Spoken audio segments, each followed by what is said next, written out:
Now, the president, as you know, is facing a series of court rulings on deportations, including a unanimous one from the Supreme Court that he must facilitate the return of Kilmar Abrego Garcia, who was wrongly deported to El Salvador, without the due process which is guaranteed to everyone in this country under the Fifth Amendment.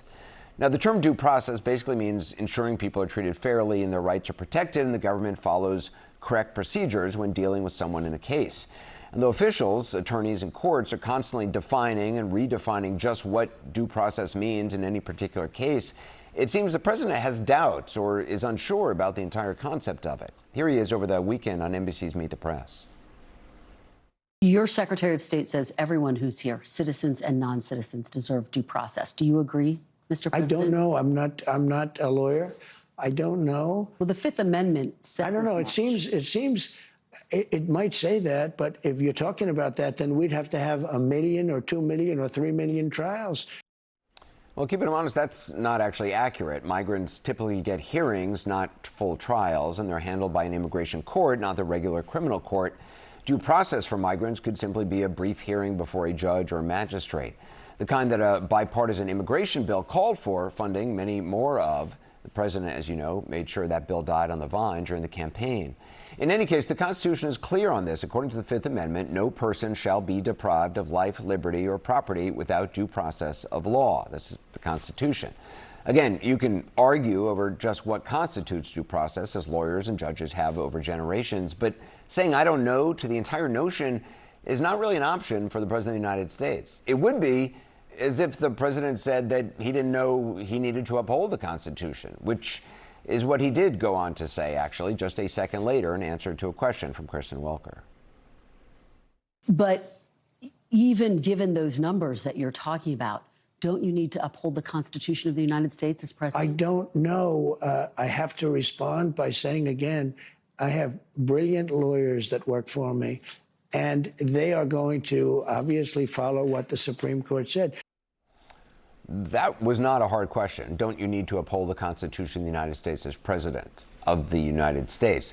This country's founding document. I don't know, is what he said, which is weird because he had a chance to say those same words, I don't know, just a few months ago with his right hand in the air, as did his vice president and everyone in his cabinet. Listen to this and see if you hear anyone saying, I don't know.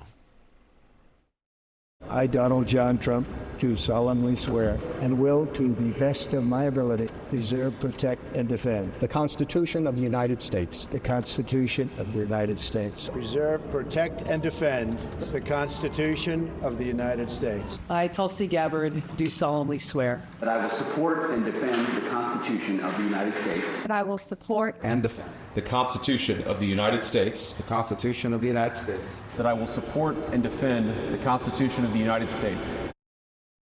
They all seem to know that was the job. Seth Moulton took a similar oath when he was sworn in as Democratic congressman from Massachusetts. I spoke to him just before air. Congressman, the president won't commit to upholding the Constitution, but also says he relies on his lawyers and that they'll obey the Supreme Court. How do you reconcile that?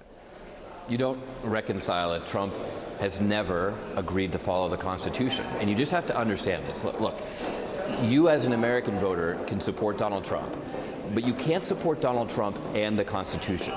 He forgot his oath the minute he took it. And it's the same oath, by the way, that I took as a United States Marine, that every veteran has taken an oath to protect and defend the Constitution of the United States.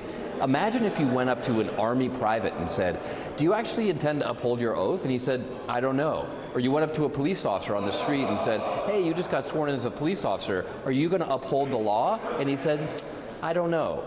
That's what the President of the United States is telling everyone in the world today. I mean, in your mind, I assume some will argue, well, look, he was trolling his critics or he was just, sort of batting away the question by saying, I don't know. You actually believe he either doesn't know or isn't interested in upholding the Constitution?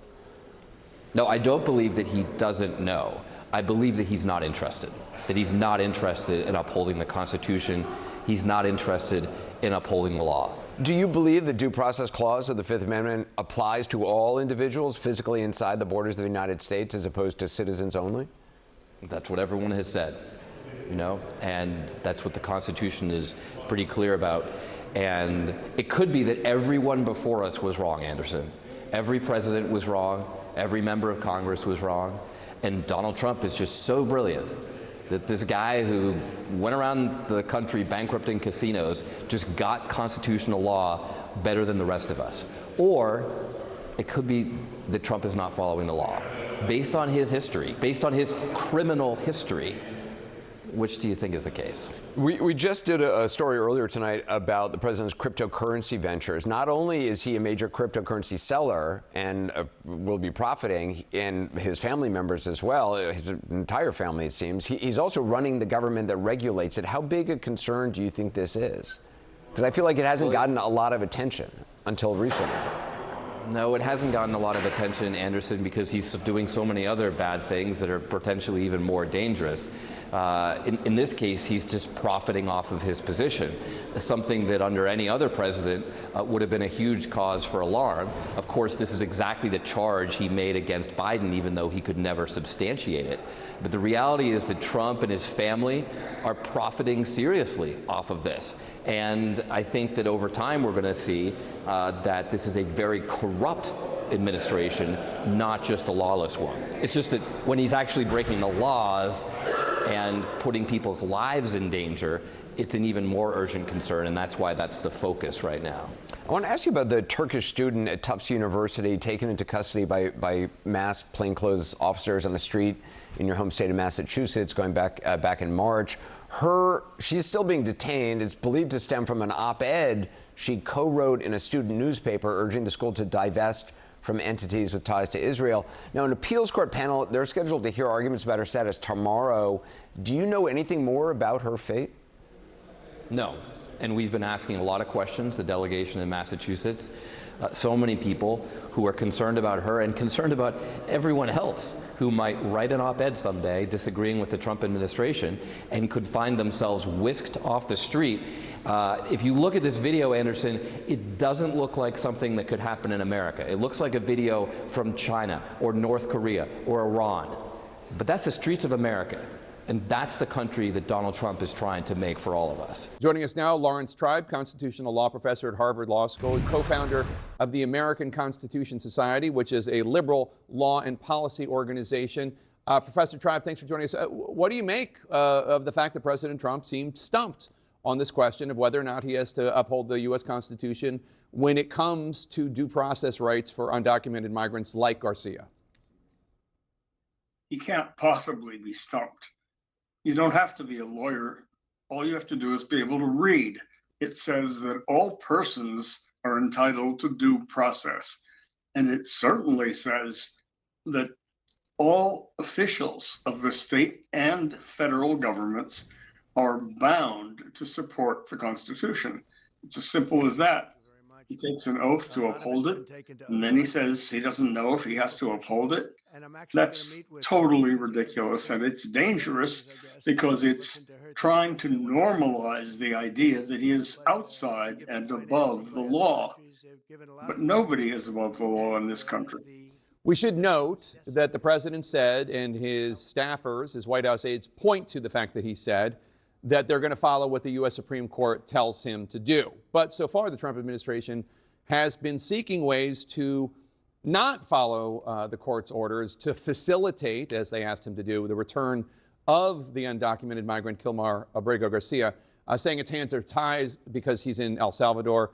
Do you think we're going to see more cases like this where the administration presents its own interpretation of court orders to claim compliance? I'm afraid so, because it's not just an interpretation. When the court says 9-0, that he's got to facilitate the return of Garcia, and then Stephen Miller, who, by the way, isn't a lawyer, says, "Oh, Mr. President, that doesn't mean you have to do anything." That shows that they can just turn the thing upside down. It's an Alice in Wonderland world where if they don't want to do what the Supreme Court tells them to do, they pretend the Supreme Court told them the opposite. That's not the world that any of us grew up in, and it's a world that is made for dictators. But this country is not ruled by a dictator. It's all very simple. And So it doesn't need a law degree to understand. Yeah, and you mentioned White House Deputy Chief of Staff Stephen Miller, who's obviously very influential. He put out a definition of due process on Twitter or X this morning. He said, quote, "The right of due process is to protect citizens from their government, not to protect foreign trespassers from removal. Due process guarantees the right of a criminal defendant facing prosecution, not an illegal alien facing deportation," unquote. Response? My response is that he doesn't know what he's talking about. Due process, as Justice Scalia said, protects all persons in the country, aliens, citizens, all persons. And if you say, well, it doesn't protect the people that the president thinks are violent criminals or illegals or whatever he wants to call them, that begs the question, who determines whether somebody is deportable? Who determines whether somebody doesn't belong here or is a violent criminal? Certainly not the president. He can't be judge, jury, executioner all at once. He's trying to take unto himself the powers of every branch of government, including now the judicial branch. He says basically, due process is inconvenient. How can we have hearings for all these people? Well, that's all very nice, I guess. If you want to amend the Constitution and say that all persons are entitled to due process of law unless it would take too long to treat them fairly. That's not the Constitution that this country would ever agree to live by, and it's certainly not the one that this president swore to uphold on January 20th of this year. Yeah. Professor Lawrence Tribe, thank you so much for your time and your expertise. President Trump is saying out loud what so many people are thinking and daring anyone to stand in his way. The President of the United States openly questioning multiple times whether he'll abide by the founding document of our democracy, the U.S. Constitution. Your Secretary of State says everyone who's here, citizens and non-citizens, deserve due process. Do you agree, Mr. President? I don't know. I'm not a lawyer. I don't know. Okay, that's true. Donald Trump isn't a lawyer. The topic there, more broadly, was about the man his administration admits to deporting by mistake. But did you catch that phrase, "I don't know"? That's been coming up a lot recently. Don't you need to uphold the Constitution of the United States as president? I don't know. I don't know. Let's just refresh. When you become president of the United States, promising to uphold the Constitution is quite literally the only thing you swear to do. I, Donald John Trump, do solemnly swear that I will faithfully execute the office of President President of the United States of the United States and will, to the best of my ability, preserve, protect, and defend the Constitution the Constitution of the United States. of the United States. Preserving, protecting, and defending the Constitution is the only thing you swear to do. Other federal officials, even the vice president, have to swear to defend the Constitution against enemies, foreign and domestic, while also promising allegiance and affirming that they're doing it without any mental reservation, purpose of evasion, etc. You've heard it. The president, again, just one job: preserve, protect, and defend the Constitution. Of course, this all begged the question asked in the same interview of whether he might seek to violate the Constitution in a different, specific way. There is, of course, a constitutional amendment that limits presidents to 2 terms in office. So, does he plan to run for a 3rd term? It's something that, to the best of my knowledge, you're not allowed to do. I don't know if that's constitutional that they're not allowing you to do it or anything else. This is not something I'm looking to do. There's that phrase again. I don't know. Trump himself really kind of all over the place on this one. Maggie Haberman reported back in February that in private, the president says this is just one of many things he said to get attention and frustrate his opponents. Then 5 weeks ago, he told NBC, quote, "I'm not joking," when he was asked about potentially seeking a 3rd term. And there really seems to be no one in his inner or his outer circle that's saying definitively no, at least in public. I think he's going to be finished probably after this term. Probably. Well, the Constitution, we'd have to look at the Constitution. President Trump is going to run for a third term, and President Trump is going to be elected again on the afternoon of January 20th of 2029. He's going to be president of the United States. But you don't really think he's running in 2028, do you? I'll let the president speak to his political future. Our Stephen Collinson put it this way, writing today, quote, Americans are learning what it's like to live with a president who sees no constraints on his actions and who apparently fears paying no price for them. Is this like that moment in Mean Girls? If you're my age, you'll remember this, when Lindsay Lohan wins the Mathletes tournament because she realizes that the limit does not exist. Is that America and President Trump right now? Except, with stakes that actually really matter?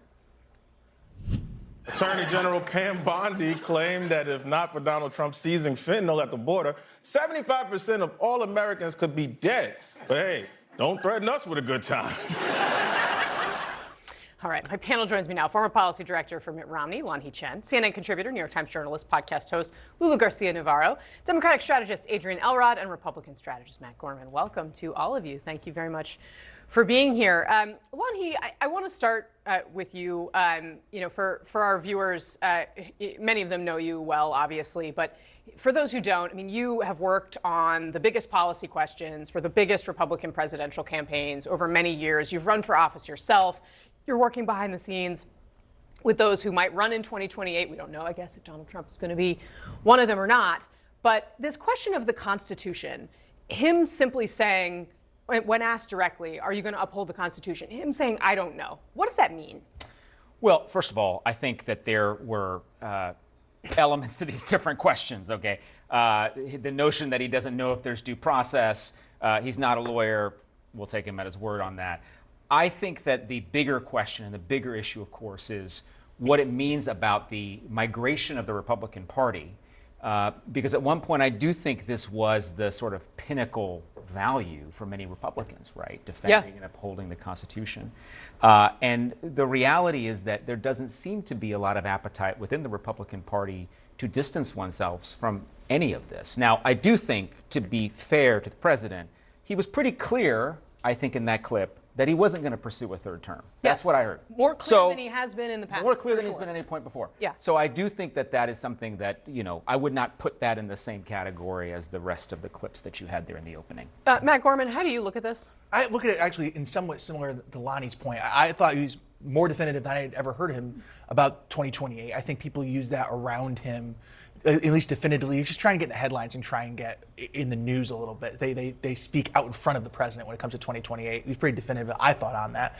And then on that first part, I watched it live and I read the transcript. And when the clip came initially, I'm like, that's interesting. And you read it, and his next line is, I'm going to respond by. I think it was more of a deflection. I don't know, in terms of the due process argument in terms of Abrego Garcia. Because in that same line, he also says, I'm going to follow the Supreme Court. I'm going to listen to my lawyers on this. So I don't think he was addressing the question, the philosophical one about upholding the oath of office. It was in terms of Abrego Garcia, due process, and the deportation back and forth. Do you buy that? I think the problem with the president is that we're constantly having to parse what he means. And it's this kind of like, do you think he means this? It's like this Rorschach test. If you're a Republican, you see, it's all, stars and stripes. And if you are a Democrat, they're worried and they see a demagogue. And that is the problem. He's never definitive. He's never clear. This I don't know that is constantly being used allows for a lot of interpretation. And then when he does something later, he says, well, I told you I was going to do it. And so this is the problem that constantly happens, I think. Adrian? Yeah, I completely agree, man. Look, here's the bottom line. I think we always have to take Donald Trump for his word. I mean, many of the things he said on the campaign trail, whether it's I'm going to restrict women's access to abortion or whether I'm going to enact tariffs or whatever it may be, those are the things he's actually done. That is the one thing I'll give Trump credit for. He says he's going to do something and he does it. Except lower prices, possibly. Except maybe lower prices. And we may not be seeing that yet. Often the things that he says are not things that we want to see enacted, which is one of the reasons why we ran against him. But the bottom line is this. His campaign's political action committee, whatever it is, they're printing 2028, Trump 2028 hats. You've got Steve Bannon, one of his big allies, surrogates out there, saying he's definitely going to run again. He's definitely going to win again. We have to take him at his word. And it's a shame and it's a disgrace you don't see more Republicans out there speaking out against this. Let's look at a slightly longer version of what Trump had to say specifically on this third term question. Because again, as our panel has astutely pointed out, we tied it together there. There's him saying he doesn't know if he's going to uphold the Constitution as part of the immigration deportation situation. And then there is this piece about his political future. And he did talk about other Republicans who may succeed him as well. Let's watch. So many people want me to do it. I have never had requests so strong as that. But it's something that, to the best of my knowledge, you're not allowed to do. I don't know if that's constitutional that they're not allowing you to do it or anything else, but there are many people selling the 2028 hat. But this is not something I'm looking to do. I'm looking to have 4 great years and turn it over to somebody. You look at Marco, you look at J.D. Vance, who's fantastic. You look at, I could name 10, 15, 20 people right now just sitting here. Matt Gorman. I mean, you look at taking him at his word, that's pretty definitive. I mean, he's talking about successors. He went on a extended riff about J.D. Vance and Marco Rubio in particular. One of the big takeaways from that interview was how definitive he was in 2020, how introspective he was on people who would be his successor. That was one of the few things I thought. First of all, I thought it was a very good interview. I thought it was a better interview for Trump than the ABC one he did last week. I thought Kristen Walker did a very good job. I think they came prepared. That was a fair interview on both ends.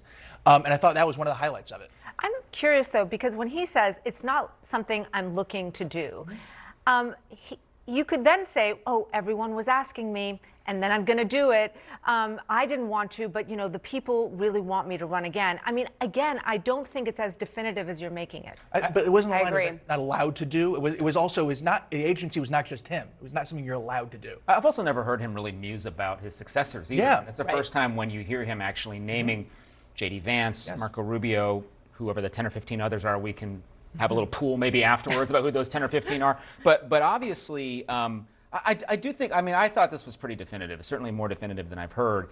And, you know, he even talks about the 2028 hats because I'm sure he knew people would raise this as an issue. And he says, look, it's not something I'm looking to do. So I don't know, for me, fairly definitive, but. The thing that I thought was super fascinating, though, is the raising the specter of Marco Rubio.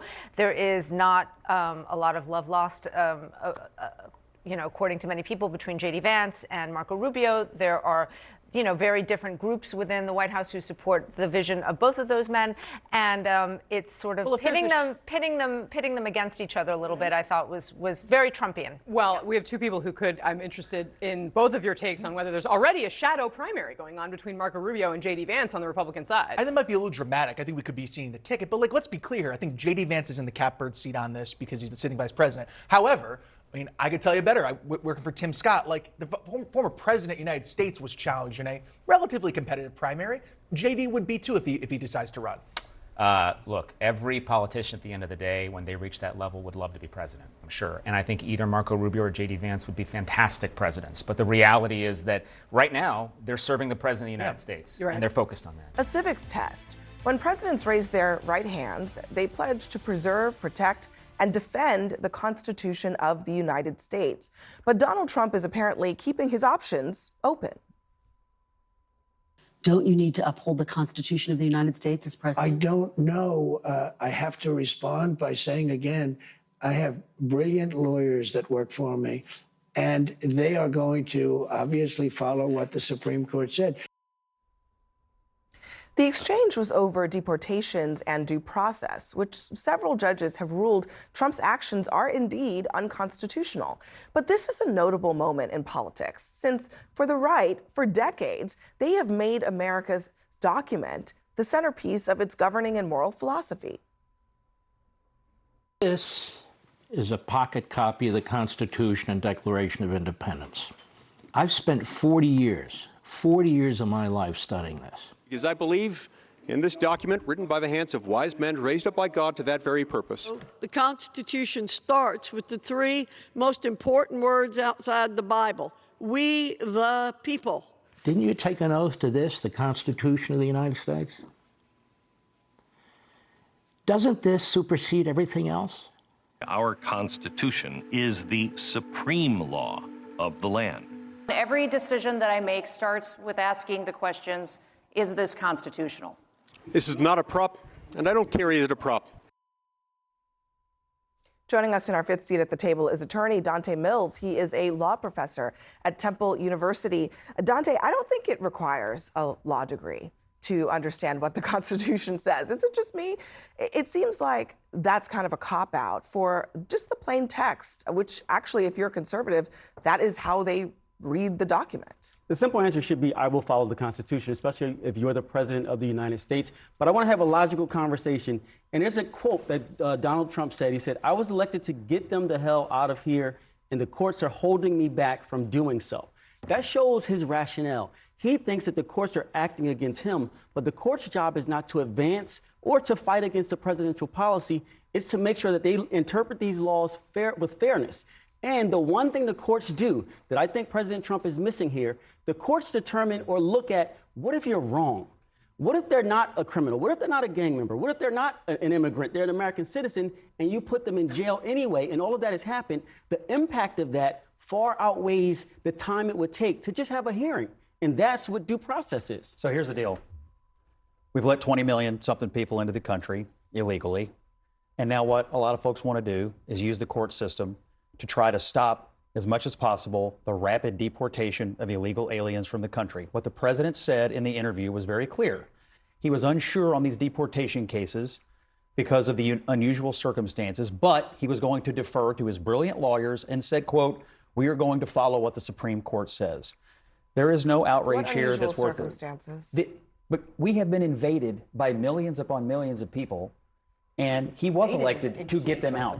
He was elected to get them out. And what some people are proposing is a backlog system that will never allow us to go to get them out. You're describing illegal immigration, which has been around for a long time as an invasion, which is fine for you if you want to do that. But why is that unusual that there's a process to go through to deport people? I mean, that's actually just how the system works. Do you know how long it takes for this process, this paperwork to get people out? The guy that we've all been weeping and gnashing teeth over, the guy we sent to El Salvador, was in the country 14 years illegally. But what about what We've Dante's- got millions of people who have gamed this system, and now we're going to give Either it you some more. believe in the Constitution or you don't.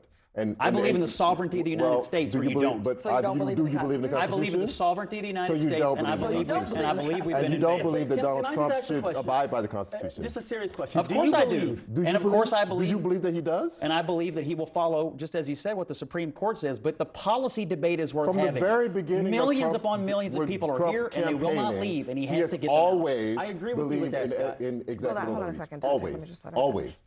From the very beginning, from 2016, he has believed in executive overreach. We've all seen that. He said it. It was clear. Are you saying now that you don't believe that he believes in executive overreach? I believe that he believes his mandate from the American people is to solve illegal immigration. And I would ask you the same question in reverse. Did Joe Biden, when he said he would faithfully uphold and execute the laws of this land, not mean it when he decided to let millions upon millions of people into the country? Because he did not execute the laws. I thought that you were going to squirm out of that question. I'm not squirming. Yes, you did. And that's why I prepared for it, because I want to read you something. At the core of Trump's candidacy is a call for greater executive authority with willful disregard for the constitutional limits placed on our chief executive. Trump especially promises to force individual companies to do things he wants them to do, or else he promises punishment to those who displease him, which appeals to the miserable man at the airport bar. Do you recognize that? Yeah, I wrote it. Exactly. And here's so the deal. what he hasn't And changed. here's So the what has changed about you? And here's the difference between then and now. This country has been invaded. The president was elected So to you end the changed your invasion. opinion on the Constitution? My opinion is the president needs to pull every lever he can to solve illegal So immigration. you've answered that question by saying here's you the don't question. mind him being Do you unconstitutional. believe that every immigrant here is the same? You can't believe that because Yes. they're not. They're not. I do. There's some good, there's some bad. There's some criminal, I they're believe, not. I believe And how everybody do you- who's here illegally hear is this here out. illegally. How do Not you all are differentiate? violent, but all are here But illegally. how do you differentiate if nobody gets a hearing, if you don't have due process? I- How do you distinguish one from the other? Well, so I- what you're saying is every person that's here in this country is a criminal, is a gang member, No. should be thrown in jail. Every person who's That's here what's illegally, happening. every person who is here illegally is in fact a criminal. Some of them do come here and commit violent crimes Some of and them, but still how do you aren't differentiate deported. if you don't have a Well, process? some have records and some don't. But they I'm still here to have break the news. constitutional rights. They're all going hold on a away. second. Still have constitutional I want to make rights. sure that we're not straying from the point of this conversation, which is a question about due process rights. And so I'll just ask really quickly, do you believe that undocumented immigrants have to have due process rights, that that's constitutionally what they are entitled to? I'm unsure of what that means in the context of some of the cases that we've been dealing with in the news lately, because I've been looking at these people who have been here for 14 years, have been through numerous immigration. All right, well, I have a question about what does that mean? All right, Yes, I agree, let me, but what does it mean? Let me bring the Supreme Court into this since you brought them up. This is what 2 different Supreme Court justices have said about this issue in the past. Do undocumented immigrants have the 5 freedoms?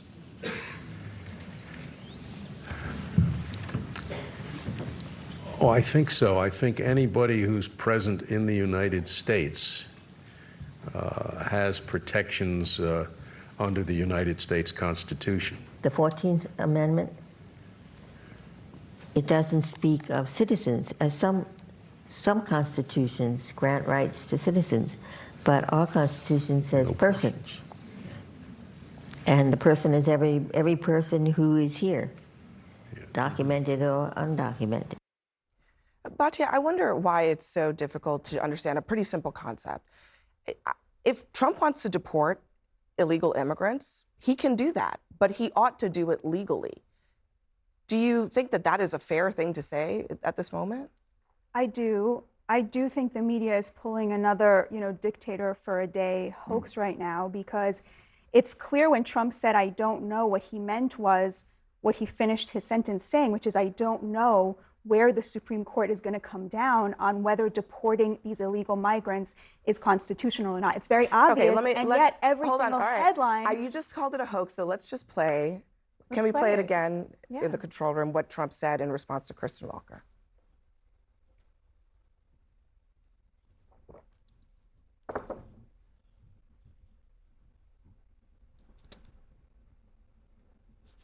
We're getting it up right now. Can I make Don't you another need clip? to uphold the Constitution of the United States as I president? don't know.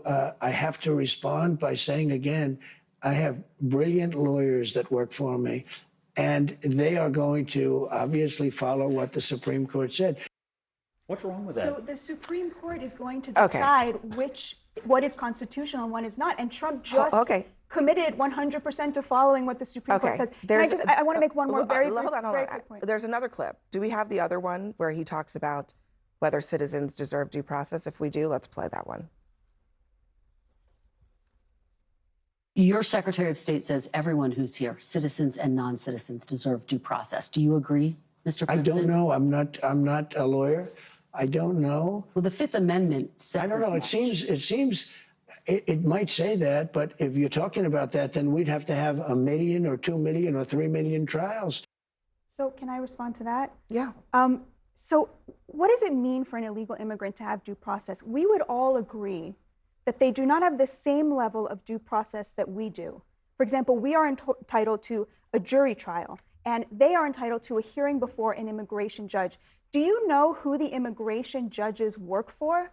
They work for the executive branch. They work for what? which means that they work for Donald Trump. You're actually making a great of the due process that they get. But Donald Trump doesn't even want to give him even that due process. Say that. I mean, I think he that's said part of the problem. He's not sure the level to which they are entitled. She didn't ask about what process, level of due process. That's a very basic statement. No, I mean, the reason I'm jumping in here is because she did not ask him should they have a jury trial? Should they not have a jury trial? She just said whatever process they are entitled to. If they're immigrants and they're in an immigration proceeding, then yeah, you're absolutely right. It's a different type of proceeding. It's actually more of an administrative proceeding. It's a much lower standard as well. Still, even still, they are trying to circumvent that minimal amount of due process.